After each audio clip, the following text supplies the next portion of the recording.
السلام عليكم، مرحبا بكم. واش راكم؟ ان شاء الله تكونوا بخير وعلى خير. مرحبا بكم في فيديو جديد ووصفه جديده. اليوم جبت لكم جلبانه بالدجاج وزروديه والبطاطا. كان عندي هنايا شويه تاع الدجاج، قطعته، درت الزيت يسخن هنايا في الطاجين تاعي كيما راكم تشوفوا. ودوك نحط هنا حبيبه تاع البصل مع سنينه تاع توم، رحيتهم في ميني عشوة. فوالا،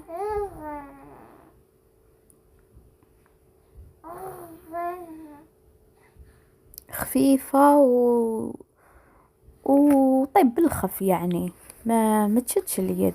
وحده خدامة دخلت روطة للدار، اوب اي دارتها. اني حطيت هنايا غير زوج حبيبات سرودية برك، وعلى حساب على حساب شحال كاين في المنزل. حطيت الجلبانه كيما راكم تشوفوا، حطيت 3 حبيبات بطاطا قطعتهم كيما راكم تشوفوا.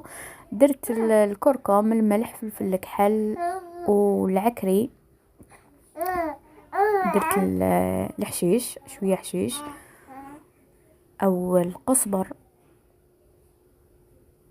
فوالا، هنا ما درت حتى قطره ما، شوفوا طلق وحده الماء ما شاء الله. درت هنا ملعقه تاع طماطم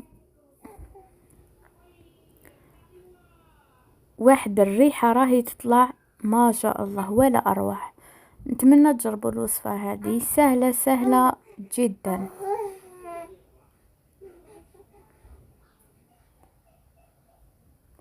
هنا كنت مرقت شوية برك،